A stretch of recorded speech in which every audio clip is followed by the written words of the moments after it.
ಕಾಂಗ್ರೆಸ್ ಅಭಿಮಾನಿಗಳು, ಈ ದಿವಸ ನಮ್ಮ ಉಪಚುನಾವಣೆ ಅಂಗವಾಗಿ ಈಗ ತಾನೇ ಸಾಕಷ್ಟು ಜನ ಮಾತನಾಡ್ತಾ ಇದ್ದಾರೆ. ಮತ್ತು ನಮ್ಮ ಮಂಜುನಾಥ್ ಭಂಡಾರಿ ಅವರು ನಾವು ಜಲ್ದಿ ಬೆಂಗಳೂರಿಗೆ ಹೋಗಬೇಕು ಮತ್ತು ಮುಖ್ಯವಾಗಿ ಅವರವರ ಅನಿಸಿಕೆಗಳು ಏನಿದಾವೋ ಲಿಖಿತ ಮೂಲಕ ಏನು ಅಪ್ಲಿಕೇಶನ್ಗಳು ಏನೇನು ಕೊಡ್ತಾರೆ ಅವನ್ನೆಲ್ಲ ಸ್ವೀಕರಣೆ ಮಾಡಬೇಕು, ಜಾಸ್ತಿ ಇವತ್ತು ಮಾತನಾಡಬೇಡ್ರಿ ಅಂತ ಮುಂಚೆನೇ ಹೇಳಿದ್ರು ನನಗೆ. ಅದಕ್ಕೆ ನಮ್ಮಲ್ಲಿ ಏನು ಗೊಂದಲಮಯ ಏನಷ್ಟಿಲ್ಲ, ಸಣ್ಣ ಪುಟ್ಟ ಅದಾವು. ಆದರೂ ತಾವು ಒಳ್ಳೆಯ ಅಭ್ಯರ್ಥಿನ, ಸೂಕ್ತವಾದಂಥ ಅಭ್ಯರ್ಥಿನ ಆರಿಸ್ರಿ, ಎಲ್ಲ ಕ್ಯಾಂಡಿಡೇಟ್ನ ಆರಿಸ್ರಿ. ನಮಗೆ ಅವ್ರನ್ನ ಕೊಡ್ರಿ ಇವ್ರನ್ನ ಕೊಡ್ರಿ ಅಂತಿಲ್ಲ. ಆದ್ರೆ ಏನಾಗ್ಬಿಟ್ಟತ್ತಪ್ಪ ಇತ್ತಿತ್ಲಾಗ ಅಂದ್ರೆ ಅದನ್ನು ಹೇಳಲೇಬೇಕು ನಾವು. ಯಾಕಂದ್ರೆ ಈ ಎಲೆಕ್ಷನ್ ಟೈಮ್ನಾಗ ಹೊರಬರೋನ್ನ ದಯವಿಟ್ಟು ಎದುರಿಸ್ಬೇಡ್ರಿ, ಅವ್ರಿಗೆ ಇಸ್ಕೊಳ್ಳೇಬೇಡಿ. ಎಲ್ಲ ಚುನಾವಣೆಗೆ ಎಲೆಕ್ಷನ್ ಟೈಮ್ನಾಗ ಹಿಂದಿನ ಚುನಾವಣೆಗೆ ಕೆಲಸ ಮಾಡಿದಂಥ ವ್ಯಕ್ತಿಗಳು, ಕಟ್ಟ ಕಡೆ ವ್ಯಕ್ತಿ ಆಗಿರ್ಬೋದು, ನಮ್ಮ ಕಾರ್ಯಕರ್ತರಾಗಿರ್ಬೋದು, ಒಳ್ಳೆಯ ಕಾರ್ಯಕರ್ತರಿದ್ದ ಅಂತರ್ನ ಇದು ಮಾಡಿಸ್ರಿ. ಯಾಕಂದ್ರೆ ಇವತ್ತು ಬಂದರು, ಡೆಲ್ಲಿಗೆ ಹೋದ್ರು, ಬೆಂಗಳೂರಿಗೆ ಹೋದ್ರು, ಅರ್ಜಿ ಕೊಟ್ಟರು, ಅವೆಲ್ಲ ಬೇಡ. ನಮಗೆ ಇಲ್ಲಿ ಎಲ್ಲ ಕ್ಯಾಂಡಿಡೇಟ್ ಬೇಕು, ಒಳ್ಳೆ ಕೆಲಸ ಮಾಡ್ಕೊಂಡು ಹೋಗೋ ಅಭ್ಯರ್ಥಿ ಬೇಕು. ಯಾರನ್ನಾರ ಆರಿಸ್ರಿ ಅವ್ರನ್ನ ಗೆಲ್ಸೋಣ. ಅದು ಬಿಟ್ಟು ಅವ್ರನ್ನೇ ಕೊಡ್ರಿ ಇವ್ರನ್ನ ಕೊಡ್ರಿ ಅಂದ್ರೆ ನಾವಂತೂ ಏನು ತಯಾರಿಲ್ಲ ಹೇಳ್ಬಿಡ್ತೀವಿ. ಅದಕ್ಕೆ ಒಳ್ಳೆ ರೀತಿಯಿಂದ ಒಳ್ಳೆ ಅಭ್ಯರ್ಥಿನ, ಸೂಕ್ತವಾದಂಥ ಅಭ್ಯರ್ಥಿನ ಆರಿಸ್ರಿ. ಏನಪ್ಪ, ಯಾರಾಗಲಿ ಕಾಂಗ್ರೆಸ್ ಪಕ್ಷಕ್ಕೆ ಒಂದು ಸ್ವಲ್ಪ ಅಲ್ಲ ಗೆಲ್ಲಂತ ಅಭ್ಯರ್ಥಿನ ಆರಿಸಕ್ಕೆ ಕೆಲಸ ಮಾಡ್ರಿ. ಮತ್ತು ಕಾಂಗ್ರೆಸ್ ನಿಷ್ಠಾವಂತ ಕಾರ್ಯಕರ್ತರನ್ನ ತಾವು ದಯವಿಟ್ಟು ಆರಿಸ್ಬೇಕು ಅಂತ ನಾನು ತಮ್ಮಲ್ಲಿ ಕಳಕಳಿಯಿಂದ ಕೇಳ್ಕೊಂಡು, ಎಲ್ಲ ಸಾಕಷ್ಟು ಜನ ಸೀನಿಯರ್ಸ್ ಅದಾರ, ಎಲ್ಲರೂ ಅದಾರ, ಎಲ್ಲರನ್ನ ಸೇರಿಸಿ ಒಗ್ಗಟ್ಟಿನಿಂದ ಹೋಗ್ಬೇಕಪ್ಪ. ಆ ರೀತಿ ಯಾವುದೇ ಸಮಾಜ ಇರ್ಬೋದು, ಆ ಸಮಾಜ ಈ ಸಮಾಜ ಅಂತಲ್ಲ, ಗೊಂದಲಮೆ ಆಗೋದು ಬೇಡ. ನಮ್ದು ಕಾಂಗ್ರೆಸ್ಸೇ ಒಂದು ಸಮಾಜ, ಕಾಂಗ್ರೆಸ್ಸೇ ಒಂದು ಜಾತಿ. ನಮ್ದು ಎಲ್ಲ ಜಾತಿಯರು ಸೇರ್ಕೊಂಡಾಗ ಕಾಂಗ್ರೆಸ್ ಅನ್ನೋದು.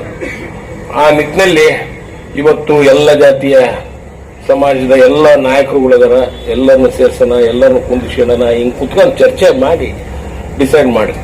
ಅದು ಒಳ್ಳೆ ಕೆಲಸ ಅಂತ ನನ್ನ ಅನಿಸಿಕೆ. ತಾವು ಒಳ್ಳೆ ಅಭ್ಯರ್ಥಿನ ಆರಿಸ್ಲಿ, ಅದಕ್ಕೆ ನನ್ನ ಸಂಪೂರ್ಣವಾದ ಸಹಕಾರ, ಬೆಂಬಲ ಐತಿ. ಮತ್ತೆ ಓದ್ಸತಿ ಮಾಡಿದಾಗ ಹೆಲಿಕಾಪ್ಟರ್ ಏನೇನೋ ಮಾಡಿದ್ರಲ್ಲ ಹಂಗೆ ಮಾಡಕ್ ಹೋಗ್ಬೇಡ್ರಿ ದಯವಿಟ್ಟು. ಮೊದಲೇ ಈಗ ಅನೌನ್ಸ್ ಮಾಡಿ ಹೋಗಿದ್ರು ಹೋಗ್ಬಿಡ್ರಿ, ಇಲ್ಲದ್ರಿ ಇನ್ನೊಂದ್ಸತಿನಾರ ಮಾಡ್ಕೇಳ್ರಿ, ಇಲ್ಲದ್ರಿ ಇನ್ನೂ ಮಾಡ್ಕೇಳಿ. ಯಾಕಂದ್ರೆ ಹೇಳೋದೊಂದು ಮಾಡೋದೊಂದು ಮಾಡಕ್ ಹೋಗ್ಬೇಡ್ರಿ ಬಾಲ್ಯ ಅದನ್ನು. ಅದಕ್ಕೆ ಅದು ಪಾಪ ನಮ್ಮ ಸೈಫುಲ್ಲಾ ಸಾಹೇಬ್ರದ್ದು ಏನು ತಪ್ಪಿಲ್ಲ, ನಂದು ಏನು ತಪ್ಪಿಲ್ಲ. ಅವು ಆರ್ಡರಿಗೆ ಮಾತಾಡಕ್ಕೆ ಆಸ್ಪದ ಕೊಟ್ಟಂಗಾತ್ ನಾವು. ಏನು ಪಾಪ ಸೈಫುಲ್ಲಾ ಸಾಹೇಬ್ರು ನನ್ನ ಹತ್ರ ಬಂದ್ರು, ನಾನು ಅವರು ಜೊತೆಗೆ ಓದಿದ್ವಿ. ಪಾಪ ಅವ್ರಿಗೆ ಏನ್ ತಿಳಿತನ ಅಲ್ಲಿ ಕಾಟ್ ಹೊಡೆದ್ಬಿಟ್ರು, ನನ್ನ ಹೆಸರು ಕಾಟ್ ಹೊಡೆದ್ ಮೊದಲು ನೀನೇ ನಿತ್ಕ ಅಂದ್ಬಿಟ್ರು. ಅದು ಇಲ್ಲಿ ನಾನು ಯಾರು ಹಾಕಿದೆ ಅಂತ ಹುಡ್ಸಿದ್ರು. ಪಾಪ ಸೈಫುಲ್ಲಾ ಸಾಹೇಬ್ರು ಕೇಳ್ಬೇಕಾರೆ ಈಗ ಮನೆಗೆ ಬಂದು ಮಾತಾಡಿದ್ರು. ಈಗ ಅದರಲ್ಲಿ ಯಾರ ಈಗ ನಿನ್ನೆ ಯಾವ್ದಾದ್ರು ಸ್ಟೇಟ್ಮೆಂಟ್ಗಳು ನೋಡಿದೆ, ತಡಿಯಪ್ಪ ಅಣ್ಣ ಹೇಳ್ಬೇಕಾಗತ್ತೊಂದೊಂದು ಯಾರು ಈಗ ಯಾವ್ದೋ ನಿನ್ನೆ ಇದ್ರಾಗ ನೋಡಿದ್ರು, ಯಾವ್ದೋ ನಮ್ಮ ಅಲ್ಲಪ್ಪ ಯೂಟ್ಯೂಬ್ ಚಾನೆಲ್ನಾಗ ಯಾರು ತಡಿಯೋ ಮರೆ ಸುಭಾಷ್ ಯಾವಾಗ ಕೆಲಸ ಮಾಡ್ಯಾನಪ್ಪ, ಯಾವಾಗ ಕಾಂಗ್ರೆಸ್ನಾಗ ಅದಾರಪ್ಪ, ಯಾವಾಗ ಬಂದಾರಪ್ಪ, ಒಂದ್ ಲೋಟ ಚಾ ಕುಡ್ಸ್ಯಾರನಪ್ಪ, ಇಲ್ಲಿ ಒಂದ್ ಲೋಟ ನೀರು ಕುಡ್ಸ್ಯಾರನಪ್ಪ, ಅರ್ಪಳ್ಳಿಗೆ ಟಿಕೆಟ್ ಕೇಳಿದ್ದವ್. ಅದಕ್ಕೆ ದಯವಿಟ್ಟು ಕಾಂಗ್ರೆಸ್ನಾಗ ಹಿಂಗ್ ಮಾಡಿ ಕಾಂಗ್ರೆಸ್ ನಾಳೆ ಮಾಡಬೇಡ್ರಿ. ಕಾಂಗ್ರೆಸ್ಸು ಎಲ್ಲರೂ ಒಗ್ಗಟ್ಟಿನಿಂದ ಇನ್ನು ಬೆಳಿಬೇಕಾಗೈತಿ. ಈ ಬಿಜೆಪಿ ರವಳಿ ಜಾಸ್ತಿ ಆಗೈತಿ. ಈ ಬಿಜೆಪಿ ರವಳಿಗೆ ನಾವು ಎಲ್ಲರೂ ಒಗ್ಗಟ್ಟಿನಿಂದ ಕೆಲಸ ಮಾಡಿದ್ರೆ ನಾವು ಫೇಸ್ ಮಾಡೋ ಕೆಪಾಸಿಟಿ ಐತಿ ಊರಾಗ. ಸುಮ್ಮನೆ ಇಲ್ಲಿ ಶಿವಮೊಗ್ಗದಾಗ ಭದ್ರಾವತಿಗೆ ಇದ್ರಾಗ ಹೆಂಗ್ ಮಾಡಿದ್ರಲ್ಲ, ಏನಾರ ಒಂದು ಹುಡುಕ್ತಾರ, ಏನಾರ ಒಂದು ಕಿರಿಮಿ ಮಾಡ್ಬೇಕು, ಏನಾರ ಒಂದು ಇನ್ನು ಮುಸ್ಲಿಂ ಗಲಾಟೆ ತರಬೇಕು, ಏನಾರ ಒಂದು ಮಾಡೇ ಮಾಡ್ತಾರ. ನಂದನ್ನ ಫೇಸ್ ಮಾಡೋಂಥವು ನಮಗೆ ಎಲ್ಲರನ್ನ ಸೇರಿಸಿ ಒಗ್ಗಟ್ಟಿಗೆ ಕರ್ಕೊಂಡು ಹೋಗೋಂಥವ್ರನ್ನ ಒಳ್ಳೆ ಅಭ್ಯರ್ಥಿನ ಆರಿಸ್ರಿ. ಮತ್ತು ಮುಖ್ಯವಾಗಿ ಒಳ್ಳೆ ಚುನಾವಣೆ ಹಿಂದೆ ನಾವು ನೋಡಿದ್ವಿ. ಯಾಕಂದ್ರೆ ನಾವು ಕಷ್ಟಪಟ್ಟವಿ, ರೇವಣ್ಣ ಇತ್ತು, ಎಲ್ಲರೂ ಇದ್ರು, ಆಂಜನೇಯ ಎಲ್ಲರೂ ಹಿಂದೆ MP ಚುನಾವಣೆ, ಪಾರ್ಲಿಮೆಂಟ್ ಚುನಾವಣೆಗೆ ಎಲ್ಲರೂ ಕಷ್ಟಪಟ್ಟು ಅಭ್ಯರ್ಥಿಗೆ ಗೆಲ್ಸ್ಬೇಕು ಅಂದ್ವಿ. ಅದ್ರ ವಿರೋಧ ಮಾಡಿದಾರು ಅದಾರ, ಏನಪ್ಪ ವಿರೋಧ ಮಾಡಿ ಇಂಡೈರೆಕ್ಟ್ ಆಗಿ ಮಾಡಿದಾರು ಅಂತರ್ಗೆ ಒಂದು ಸ್ವಲ್ಪ ಅವಾಯ್ಡ್ ಮಾಡಿ. ಕಾಂಗ್ರೆಸ್ ಪಕ್ಷಕ್ಕೆ ಇಲ್ಲಿ ಮನೆ ಕೂತ್ಕೊಂಡು ಅಂತರ್ನ ಸಪೋರ್ಟ್ ಮಾಡಿ, ಅಷ್ಟೇ ನಮ್ದು ಅನಿಸಿಕೆ. ತಾವು ದಯಮಾಡಿ ಎಲ್ಲರೂ ಒಗ್ಗಟ್ಟಿಂದ ಮಾಡ್ರಿ. ನಮ್ಮ ಮಂಜುಗೆಲ್ಲ ಗೊತ್ತೈತೆ ನೋಡ್ರಿ, ಅಧ್ಯಕ್ಷ ಅದನ್ನ ಈಗ ಸಸ್ಪೆಂಡ್ ಮಾಡೋರ್ಗೂ ಕೊಡ್ತೀವಿ, ಸಸ್ಪೆಂಡ್ ಮಾಡ್ಲಿದ್ದರ್ಗೂ ಕೊಡ್ತೀವಿ. ಒಳ್ಳೆ ಕೆಲಸ ಮಾಡಿದ್ರನ್ನ ಹಿಂದೆ ಹೋಗ್ತೀರಿ, ಅದು ಆಗಬಾರ್ದು. ಅದನ್ನ ಹೇಳ್ರಿ, ಯಾರಾಗಲಿ ಅಬ್ಸರ್ವರ್ಸ್ ಬಂದಾಗ ಅವ್ರಿಗೆ ಹೇಳ್ರಿ, ಹಿಂಗ್ ನಡಿಬಾರ್ದು, ಹಿಂಗೆ ನೋಡ್ರಿ, ಅದು ಬೇರೆ ಪಕ್ಷದಾಗೂ ನಮ್ಮ ಪಕ್ಷಕ್ಕೂ ವ್ಯತ್ಯಾಸ ಅಂತಾನೆ ಹೇಳ್ರಿ. ಹೇಳಿ ಒಳ್ಳೆ ರೀತಿಯಿಂದ ಒಳ್ಳೆ ಅಭ್ಯರ್ಥಿನ ಆರಿಸಿ ಒಳ್ಳೆ ಅಭ್ಯರ್ಥಿ ಗೆಲ್ಸೋಣ. ಈಗ ನಾವು ಅವ್ರಿಗೆ ಕೊಡ್ಲಿಲ್ಲ, ಅವ್ರಿಗೆ ಕೊಡ್ಬೇಡ್ರಿ, ಇವ್ರಿಗೆ ಕೊಡ್ಬೇಡ್ರಿ ಅಂತ ನನ್ನ ಭಯ ಬಂದಿಲ್ಲ. ಈಗ ಯಾರೋ ಬಂದ್ರು ಇಲ್ಲಿ ಅನೌನ್ಸ್ ಮಾಡಿವಿ. ಈಗ ಯಾರು ನಮ್ಮ ಮಂತ್ರಿ ಇವರು ಜಮೀರು ನನ್ನ ಸ್ನೇಹಿತರೆ, ಅವನು ಬಾ ಅಂತ ನಾನೇ ಮಾತಾಡ್ತೇನೆ. ಅದ್ರಾಗ ಅವನು ನನಗೆ ಬಾರಪ್ಪ ಮಲ್ಲಿಕಾರ್ಜುನ ಇಲ್ಲದೆಯಪ್ಪ ಬಾರಪ್ಪ ಅಂತಾನ, ನಾನು ಅವನಿಗೆ ಅಂತೀನಿ. ಅದನ್ನ ತಪ್ಪಾಗಿ ಅರ್ಥೈಸೋದು ಬೇಡ. ಅದನ್ನ ಅರ್ಥೈಸೋದು ಹಂಗಂದ್ರು ಹಿಂಗಂದ್ರು. ಈಗೂ ನಾನು ಹಂಗ ಮಾತಾಡೋದು ಜಮೀರಿಗೆ. ಅದಕ್ಕೆ ಅದನ್ನು ಒಂದು ತೋಟದಾಗ ಬೆಳೆಸೋದು ಅದೆಲ್ಲ ಬಿಡ್ರಿ. ಅವ್ರವ್ರ ಬೆಳೆಕಾಳು ಬೇಸ್ಕೊಳಕ್ ಇವೆಲ್ಲ ಮಾಡಕ್ ಹೋಗ್ಬೇಡ್ರಿ. ದಯವಿಟ್ಟು ಎಲ್ಲರೂ ಒಗ್ಗಟ್ಟಿನಿಂದ ಒಳ್ಳೆ ಅಭ್ಯರ್ಥಿನ ಗೆಲ್ಸೋ ವ್ಯವಸ್ಥೆನ ಮಾಡೋಣ. ಎಲ್ಲರೂ ಕುತ್ಕೊಂಡು ಕ್ಲೀನಾಗಿ ನಕ್ ಅಂತಾನೆ ಎಲೆಕ್ಷನ್ ಮಾಡೋಣ. ಮಾಡಿ ಒಳ್ಳೆ ಅಭ್ಯರ್ಥಿನ ಗೆಲ್ಸೋಣ ಅಂತೇಳಿ ನಾನು 4 ಮಾತು ಮುಗಿಸ್ತೀನಿ. ಜೈ ಹಿಂದ್, ಜೈ ಕರ್ನಾಟಕ. ತಮ್ಗೆಲ್ಲ ಗೊತ್ತಿದೆ ನಾವು ಯಾವ ಉದ್ದೇಶದಿಂದ ಇಲ್ಲಿಗೆ ಬಂದಿದ್ದೀವಿ ಅಂತ ಹೇಳ್ಬಿಟ್ಟು. ನಮ್ಮ ಉದ್ದೇಶ ಏನಿತ್ತು ಅಂತ ಹೇಳಿದ್ರೆ 24ನೇ ತಾರೀಕಿಗೆ ನಾವು ಈ ರಾಜ್ಯ ಮಟ್ಟದ ಸಭೆಯನ್ನ ಕರಿಬೇಕು, ನಂತರ ಎಲ್ಲರೂ ಇಲ್ಲಿ ಬರಬೇಕು ಅಂತ ಹೇಳಿ ನಾವು ನಿರ್ಣಯವನ್ನು ಮಾಡಿದ್ವಿ. ಆದರೆ ಚುನಾವಣಾ ಆಯೋಗ ಚುನಾವಣೆಯನ್ನು ಘೋಷಣೆ ಮಾಡಿದ ಕಾರಣ ನಾವೆಲ್ಲದನ್ನು ಮೊಟಕುಗೊಳಿಸಿ ಇವತ್ತು ಯಾವ ಸಮಿತಿ ಇಲ್ಲಿಗೆ ಬರಬೇಕಾಗಿತ್ತೋ ಹೆಚ್ಚಿನವರು ಮಂತ್ರಿಗಳು ಅವರೆಲ್ಲರಿಗೂ ವಿಧಾನ ಮಂಡಲ ನಡೀತಾ ಇರೋದ್ರಿಂದ ಅವರವರ ಜವಾಬ್ದಾರಿ ಅವರಿಗೆ ಇರೋದ್ರಿಂದ ಅವ್ರಿಗೆ ಯಾರಿಗೂ ಬರ್ಲಿಕ್ಕಾಗ್ಲಿಲ್ಲ. ನನಗೂ ಅಧಿವೇಶನದಲ್ಲಿ ಭಾಗವಹಿಸಬೇಕಾಗಿತ್ತು. ಆದರೆ ಪಕ್ಷದ ಕರ್ತವ್ಯ ಏನ್ ನಮಗೆ ಜವಾಬ್ದಾರಿ ಕೊಟ್ಟಿದ್ದಾರೆ ಅದು ಮುಖ್ಯ ಅಂತ ತಿಳಿದು ಇವತ್ತು ನಾವು ಇಲ್ಲಿಗೆ ಬಂದಿದ್ದೀನಿ. ನನ್ನ ಜೊತೆ ಪಕ್ಷದ ಹಿರಿಯ ನಾಯಕರಾದಂತಹ ರೇವಣ್ಣ ಮತ್ತೆ ಆಂಜನೇಯ ಅವರು ಬಂದಿದ್ದಾರೆ. ನಮ್ಮ ಮುಖ್ಯ ಉದ್ದೇಶ ಇಷ್ಟೇ, ಈ ಉಪಚುನಾವಣೆಯಲ್ಲಿ ಕಾಂಗ್ರೆಸ್ ಪಕ್ಷದ ಅಭ್ಯರ್ಥಿಗಳು ಗೆಲ್ಲಬೇಕು, ಕಾಂಗ್ರೆಸ್ ಪಕ್ಷ ಗೆಲ್ಲಬೇಕು.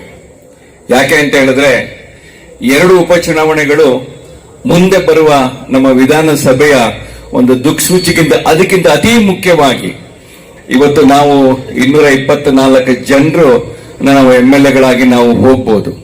ಆದ್ರೆ ನಿಜವಾಗಿಯೂ ಯಾರಪ್ಪ ನಮ್ಮ ನಾಯಕರುಗಳು ಅಂತ ಹೇಳಿದ್ರೆ ನಮ್ಮ ಗ್ರಾಮ ಪಂಚಾಯತಿ ಸದಸ್ಯರು, ಜಿಲ್ಲಾ ಪಂಚಾಯತಿ ಸದಸ್ಯರು, ಅದೇ ರೀತಿ ತಾಲೂಕು ಪಂಚಾಯಿತಿ, ನಗರಸಭೆ, ನಗರ ಪಾಲಿಕೆ ಸುಮಾರು 1 ಲಕ್ಷ ಜನರ ಚುನಾವಣೆ ಮುಂಬರುವ ದಿನಗಳಲ್ಲಿದೆ.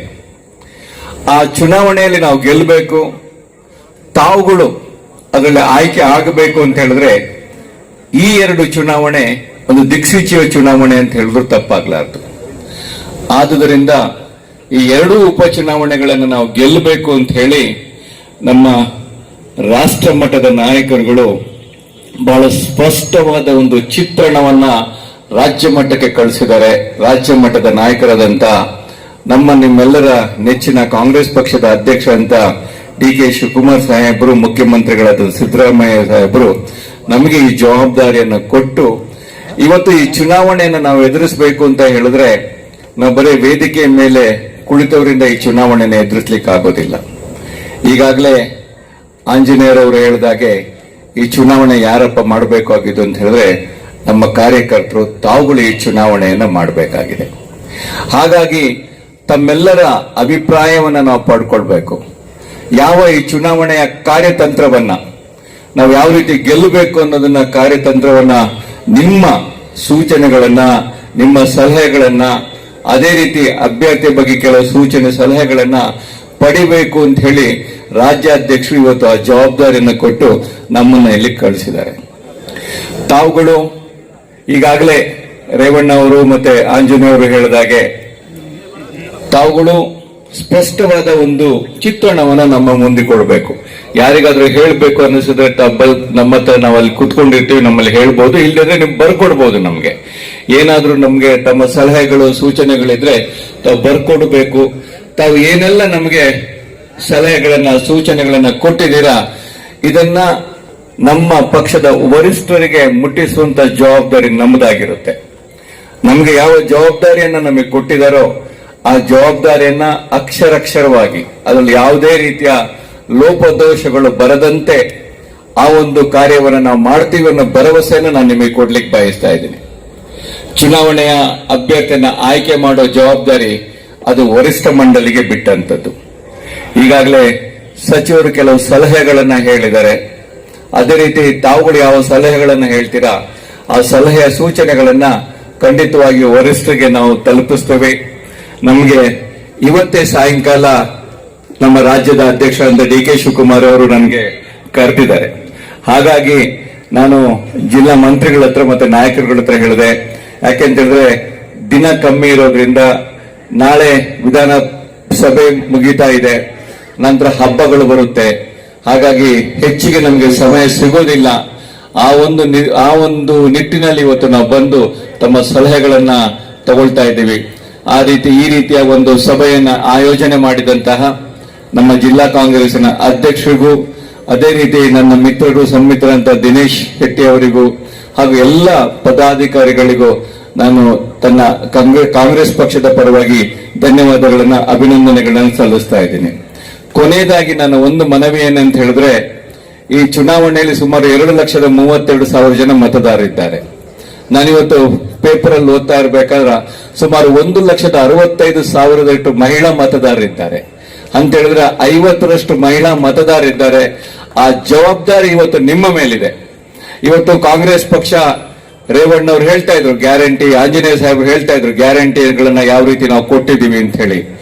ನಾವು ಇವತ್ತು ಕೊಟ್ಟಿದ್ದೀವಿ, ಅದನ್ನ ಮನೆ ಮನೆಗೆ ತಲುಪಿಸುವಂತ ಜವಾಬ್ದಾರಿ ನಿಮ್ಮದು. ನೀವು ಮತವನ್ನ ಕೇಳಬೇಕು ಅಂತ ಹೇಳಿದಾಗ ಏನು ಈ ಕಾಂಗ್ರೆಸ್ ಪಕ್ಷ, ಸಿದ್ದರಾಮಯ್ಯನವರ ನೇತೃತ್ವದ ಸರ್ಕಾರ, ಡಿ.ಕೆ. ಶಿವಕುಮಾರ್ ಅವರ ನೇತೃತ್ವದ ಸರ್ಕಾರ ಯಾವ ಈ ಕಾರ್ಯಕ್ರಮಗಳನ್ನು ಕೊಟ್ಟಿದ್ದೀವಿ, ಅದರಲ್ಲಿ ಈ ಪಂಚ ಗ್ಯಾರಂಟಿಗಳಲ್ಲಿ ಹೆಚ್ಚಿನ ಸವಲತ್ತನ್ನು ಕೊಟ್ಟಿದ್ದು ನಾವು ಮಹಿಳೆಯರಿಗೆ. ಅದರಲ್ಲೂ ಒಂದೆರಡು ಸಲಹೆಗಳನ್ನ ಅಂತ ಹೇಳಿದ್ರೆ, ನಾನು ಆ ಸಭೆಯಲ್ಲಿ ಇದ್ದಾಗ ನಾವು ಮಹಿಳೆಯರಿಗೆ ಜಾಸ್ತಿ ಒತ್ತನ್ನು ಕೊಡಬೇಕು ಅಂತ ಹೇಳ್ಬಿಟ್ಟು ಅಖಿಲ ಭಾರತ ಕಾಂಗ್ರೆಸ್ ಪಕ್ಷದ ನಾಯಕರಾದ ರಾಹುಲ್ ಗಾಂಧಿ ಅವರು, ಮಲ್ಲಿಕಾರ್ಜುನ್ ಖರ್ಗೆ ಸಾಹೇಬರು ಬಹಳ ನಿಷ್ಠುರವಾಗಿ ನಮಗೆ ಒಂದು ನಿರ್ದೇಶನ ಕೊಟ್ಟಿದ್ರು. ಇವತ್ತು ಅದನ್ನು ನಾವು ಪೂರೈಸಿದ್ವಿ. ಆದ್ರೆ ನಾವು ನಿಮ್ಮಿಂದ ನಿರೀಕ್ಷೆ ಮಾಡೋದು ಏನಂತ ಹೇಳಿದ್ರೆ, ನಾವು ಯಾವ ಈ ಗ್ಯಾರಂಟಿಗಳನ್ನ ಮಹಿಳೆಯರಿಗೆ ಉಪಯೋಗ ಕೊಟ್ಟಿದ್ದೀವೋ ಅದನ್ನ ತಾವು ಮನೆ ಮನೆಗೆ ತಲುಪಿಸಬೇಕು, ಅವರಿಗೆ ಮತ್ತೊಮ್ಮೆ ನೆನಪು ಮಾಡಬೇಕು, ಅದು ಮತವಾಗಿ ಪರಿವರ್ತನೆಗೊಳ್ಳಬೇಕು. ಯಾಕೆ ಅಂತ ಹೇಳಿದ್ರೆ, ಇಷ್ಟು ಸವಲತ್ತುಗಳನ್ನು ಕೊಟ್ಟು ನಾಳೆ ಕಾಂಗ್ರೆಸ್ ಪಕ್ಷ ನಾವು ಎಲ್ಲರೂ ಗೆಲ್ಲೋದಿಲ್ಲ ಅಂತ ಆದ್ರೆ ಇದ್ರ ಬಗ್ಗೆ ಬಹಳಷ್ಟು ಯೋಚನೆ ಸಹ ಮಾಡಬೇಕಾಗಿದೆ. ಹಾಗಾಗಿ ತಮ್ಮ ಜವಾಬ್ದಾರಿ ಅಧಿಕವಾಗಿದೆ. ಅದೇ ರೀತಿ ನನ್ನ ಯುವಕ ಕಾಂಗ್ರೆಸ್ಸಿನ ಮಿತ್ರರಲ್ಲೂ ನಾನು ಮನವಿ ಮಾಡಿಕೊಳ್ಳೋದಿಷ್ಟೇ, ನಮ್ಮ ಯುವಕರನ್ನ ಮತ್ತೆ ವಿದ್ಯಾರ್ಥಿಗಳನ್ನ ಆದಷ್ಟು ಹೆಚ್ಚಿಗೆ ತಾವುಗಳು ಈ ಪಕ್ಷಕ್ಕೆ ಸೇರಿಸಿಕೊಳ್ಬೇಕು. ಅದೇ ರೀತಿ ಚುನಾವಣೆಯಲ್ಲಿ ಭಾಗವಹಿಸುವಂತೆ ಮಾಡಬೇಕು ಅಂತ ಹೇಳಿ ಕೊನೆಗೆ ತಮ್ಮೆಲ್ಲರಿಗೂ ಈ ಚುನಾವಣೆಯಲ್ಲಿ ಒಗ್ಗಟ್ಟಾಗಿ ತಾವು ಯಾವೆಲ್ಲ ಸಲಹೆಗಳನ್ನ ಸೂಚನೆಗಳನ್ನ ನೀವು ಕೊಡ್ತಾ ಇದ್ದೀರಾ ಅದನ್ನ ವರಿಷ್ಠ ಮಂಡಳಿಗೆ ಮುಟ್ಟಿಸ್ತಾ ಇದ್ದೀವಿ. ವರಿಷ್ಠ ಮಂಡಳಿಯ ಯಾವ ನಿರ್ಧಾರವನ್ನು ತೆಗೆದುಕೊಳ್ಳುತ್ತೋ ಅದಕ್ಕೆಲ್ಲರೂ ನಾವು ತಲೆಬಾಗಿ ಮತ್ತೊಮ್ಮೆ ಕಾಂಗ್ರೆಸ್ ಪಕ್ಷವನ್ನ ಗೆಲ್ಲಿಸಬೇಕು. ತಮಗೆಲ್ಲರಿಗೂ ಗೊತ್ತಿದ್ದ ಹಾಗೆ ನಮ್ಮ ಈ ರಾಜ್ಯದ ಒಂದು ದೊಡ್ಡ ಶಕ್ತಿಯಾಗಿದ್ದು ಶಾಮನೂರು ಶಿವಶಂಕರಪ್ಪನವರು. ನಾನು ಅವ್ರ ಜೊತೆ ಸುಮಾರು ಒಂದು 7-8 ವರ್ಷಗಳ ಕಾಲ ನಮ್ಮ ಕರ್ನಾಟಕ ಪ್ರದೇಶ ಕಾಂಗ್ರೆಸ್ ನಾನು ಪ್ರಧಾನ ಕಾರ್ಯದರ್ಶಿ ಸಂದರ್ಭದಲ್ಲಿ ಅವರು ಖಜಾಂಜಿ ಆಗಿದ್ರು. ಹಾಗಾಗಿ ಬಹಳ ಹತ್ತಿರದ ಒಂದು ನೆಂಟನ್ನು ನಾನು ಅವ್ರ ಜೊತೆ ಹೊಂದಿದ್ದೆ.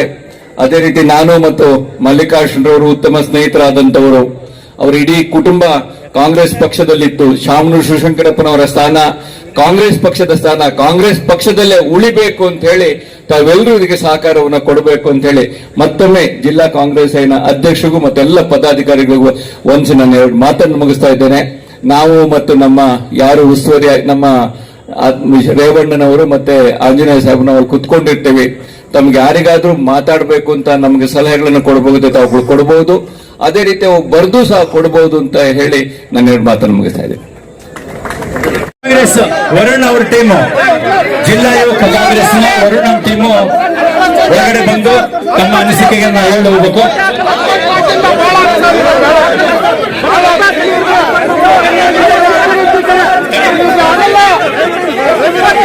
ಎಲ್ಲ ಯುವಕ ಕಾಂಗ್ರೆಸ್ ಆದ್ಮೇಲೆ NSUI ಬರಬೇಕು. NSUI ಯುವಕ ಕಾಂಗ್ರೆಸ್.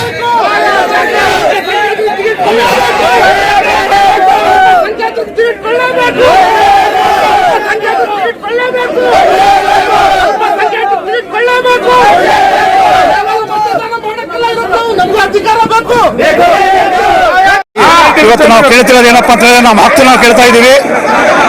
ಈ ಬೈ ಎಲೆಕ್ಷನ್ ಒಂದೇ ಅಲ್ಲ, 2028 23 ತಿಂಗಳಾಗಿದೆ. 23 ತಿಂಗಳ ನಂತರ ಏನ್ ಚುನಾವಣೆ 2028 ಘೋಷಣೆ ಆಗುತ್ತೆ. ಆವಾಗ ಈ ಬೈ ಎಲೆಕ್ಷನ್ ಮುಸ್ಲಿಮಿಗೆ ಕೊಟ್ಟಿಲ್ಲ ಅಂತ ಹೇಳಿದ್ರೆ ಇಡೀ ಕರ್ನಾಟಕ ರಾಜ್ಯದಲ್ಲಿ 104 ಡಿಸೈಡಿಂಗ್ ನಾವು ನಮ್ಮಿಂದ ಸರ್ಕಾರ, ನಮ್ಮಿಂದ ಸಿದ್ದರಾಮಯ್ಯ, ನಾವಿಲ್ಲ ಅಂತ ಹೇಳಿದ್ರೆ ಯಾರು ಇಲ್ಲ. ಇದೇ ಈ ಸತಿ ಬೈ ಎಲೆಕ್ಷನ್ಗೆ ಕೊಟ್ಟಿಲ್ಲ ಅಂತ ಹೇಳಿದ್ರೆ ಮುಂಬರುವ 2028 ಚುನಾವಣೆಯಲ್ಲಿ ಸ್ವಂತ ಉತ್ತರದಲ್ಲಿ ಇದೇ SS ಮಲ್ಲಿಕಾರ್ಜುನ್ ನಿಂತ್ಕೊಂಡು 50,000 ಮತಗಳದಿಂದ ಸೋಲಿಸ್ತೇವೆ. ಇದು ನನ್ನ ಚಾಲೆಂಜ್. ದಾವಣಗೆರೆ ದಕ್ಷಿಣ ವಿಧಾನಸಭಾ ಕ್ಷೇತ್ರದಲ್ಲಿ ಅಲ್ಪಸಂಖ್ಯಾತರಿಗೆ ಅವಕಾಶ ಮಾಡಿಕೊಡದೇ ಇದ್ರೆ ಮುಂದಿನ ಚುನಾವಣೆ 28 ಆಗಿರ್ಬೋದು, ಪಾರ್ಲಿಮೆಂಟ್ ಚುನಾವಣೆಗಳಾಗಿರ್ಬೋದು, ಕಾಂಗ್ರೆಸ್ ಪಕ್ಷದ ಮುಸ್ಲಿಮರು ಇರೋದಿಲ್ಲ. ಇದನ್ನು ಗಂಭೀರವಾಗಿ ತಗೋಬೇಕಾಗುತ್ತೆ. ಯಾವುದೇ ಕಾರಣಕ್ಕೂ ಮುಸ್ಲಿಮರಿಗೆ ಅವಕಾಶ ಮಾಡಿಕೊಡ್ರಿ, ಯಾವುದೇ ಕಾರಣಕ್ಕೂ ಮುಸ್ಲಿಮ್ಗೆ ಅವಕಾಶ ಮಾಡಿಕೊಡದೆ.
ಮಾತು ಕೇಳೋದು.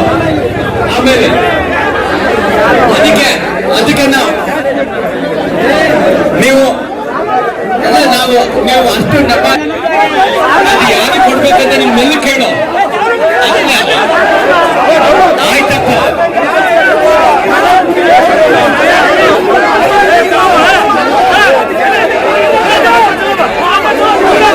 ನೋಡಿ ಇವ್ರೆ ದಯವಿಟ್ಟು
ದಂಡೆ ಈ ಕಡೆ ಬಾಯಿಲ್ಲ ದಂಡೆ ದಂಡೆ ಸಾಗರ್ ಈ ಕಡೆ ಕರ್ತಾ ಈ ಕಡೆ ಕರ್ತಾ ಸಾಗರ್ ಕರ್ತಾ ಈ ಕಡೆ ಮಾಡ್ಕೊಳ್ಳೋ ಈ ಕಡೆ ಕರ್ತಾ ಸಾಗರ್ ಮಾಡ್ಕೊಳ್ಳೋ ದಂಡೆ ಈ ಕಡೆ ಈ ಕಡೆ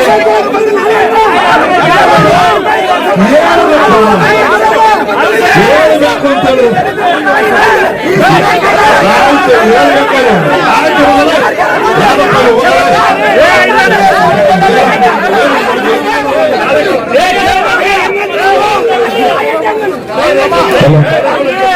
ಮೋನಿ ಈ ಕಡೆ ಬರೀ ಹೇಳಿದ್ರಲ್ಲ ನೀವು ಬರೀ ಈ ಕಡೆ ನಿಖಿಲ್ ಈ ಕಡೆ ಬರೀ ಅಲ್ಲಪ್ಪ ನೀವು ಸಮಾಜದ ಮಾತಾಡ್ತಾರೆ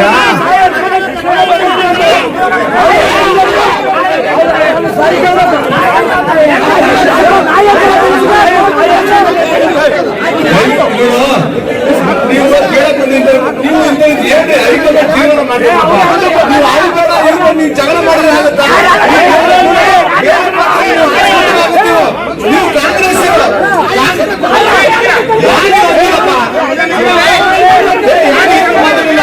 ಸುಳ್ಳು ತಪ್ಪಲಿಕ್ಕೆ ಏನು ಮಾತಾಡ್ಬೇಡ್ರಿ.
ಕಾರ್ಯಾಧ್ಯಕ್ಷರು ಮಾತಾಡ್ತಾರೆ. ನೀವು ಕೊಟ್ಟಿರ್ತಕ್ಕಂಥ ಎಲ್ಲ ಅವಾರ್ಡ್ ತಗೊಂಡ್ರೆ ಅದ್ರ ಬಗ್ಗೆ ಅನಿಸಿಕೆ ದಯವಿಟ್ಟು ಯಾರಕ್ಕೆ ಕಾಂಗ್ರೆಸ್ ಪಕ್ಷಕ್ಕೆ ರಾಹುಲ್ ಗಾಂಧಿಗೆ ಮಲ್ಲಿಕಾರ್ಜುನ್ ಖರ್ಗೆ ಅವರಿಗೆ ನಾವು ನಾಳೆ ನಮ್ಮ ಏನು ಈ ಸಮಿತಿ ಇದೆ, ಸಮಿತಿಯಲ್ಲಿ ತಾವು ಕೊಟ್ಟಂತ ಎಲ್ಲ ಕಾಗದ ಪತ್ರಗಳನ್ನ ಸಮಿತಿಯ ಮುಂದಿಟ್ಟು ತಮ್ಮ ಅಭಿಪ್ರಾಯಗಳನ್ನ ನಾವು ನಮ್ಮ ಸಮಿತಿ ಏನಿದೆ ಆ ಸಮಿತಿಯ ಮುಂದಿಟ್ಟು ನಂತರ ಸಮಿತಿಯ ಮುಖಾಂತರ ಕರ್ನಾಟಕ ಪ್ರದೇಶ ಕಾಂಗ್ರೆಸ್ನ ಅಧ್ಯಕ್ಷರಿಗೂ ನಮ್ಮ ರಾಜ್ಯದ ಮುಖ್ಯಮಂತ್ರಿಗಳಿಗೂ ಅದೇ ರೀತಿ ವರಿಷ್ಠ ಮಂಡಳಿಗೂ ಇದನ್ನು ನಾವು ತಲುಪಿಸ್ತೇವೆ ಅನ್ನೋ ಮಾತನ್ನು ಮತ್ತೊಮ್ಮೆ ಹೇಳಿ, ಕಾಂಗ್ರೆಸ್ ಪಕ್ಷದ ವರಿಷ್ಠ ಹೈಕಮಾಂಡ್ ಏನು ನಿರ್ಧಾರವನ್ನು ತೆಗೆದುಕೊಳ್ಳುತ್ತೆ ಅದಕ್ಕೆ ನಾವೆಲ್ಲರೂ ಭದ್ರವಾಗಿರಬೇಕು. ಕಾಂಗ್ರೆಸ್ ಪಕ್ಷದ ಅಭ್ಯರ್ಥಿಯನ್ನ ಗೆಲ್ಲಿಸಬೇಕು ಅಂತೇಳಿ ತಮ್ಮಲ್ಲಿ ಮನವಿ ಮಾಡ್ಕೊಳ್ತಾ ಇದ್ದೀನಿ. ತಾವು ಯಾವೆಲ್ಲ ತಮ್ಮ ಮನವಿಯನ್ನ, ತಮ್ಮ ಅನಿಸಿಕೆಗಳನ್ನ ಕೊಟ್ಟಿದ್ದೀರಾ, ಮತ್ತೊಮ್ಮೆ ತಮ್ಮಲ್ಲಿ ಮನವಿ ಮಾಡ್ಕೊಳ್ತಾ ಇದ್ದೀನಿ. ಇದನ್ನ ವರಿಷ್ಠ ಮಂಡಳಿಗೆ ನಾವು ಮುಟ್ಟಿಸ್ತಾ ಇದ್ದೀವಿ. ನಾವು ವರಿಷ್ಠ ಮಂಡಳಿ ಯಾರು ಸೂಕ್ತ ಅಭ್ಯರ್ಥಿಯನ್ನ ಆಯ್ಕೆ ಮಾಡುತ್ತೋ ಅವ್ರನ್ನೆಲ್ಲ ಗೆಲ್ಲಿಸುವಂತ ಒಂದು ಅದ್ರಲ್ಲಿ ನಾವೆಲ್ಲ ಭಾಗವಹಿಸಬೇಕು ಅಂತ ಹೇಳಿ ಮತ್ತೊಮ್ಮೆ ಜಿಲ್ಲಾ ಕಾಂಗ್ರೆಸ್ಸಿನ ಅಧ್ಯಕ್ಷರಿಗೂ ಪದಾಧಿಕಾರಿಗಳಿಗೂ ಮತ್ತೆಲ್ಲ ನನ್ನ ಅಚ್ಚುಮೆಚ್ಚಿನ ಕಾರ್ಯಕರ್ತರಿಗೂ ವಂದಿಸಿ ಕರ್ನಾಟಕ ಪ್ರದೇಶ ಕಾಂಗ್ರೆಸ್ಸಿನ ಪರವಾಗಿ ತಮಗೆ ಅಭಿನಂದನೆಗಳನ್ನ ಮತ್ತೆ ಧನ್ಯವಾದಗಳನ್ನ ಹೇಳಲಿಕ್ಕೆ ನಾನು ಬಯಸ್ತಾ ಇದ್ದೀನಿ.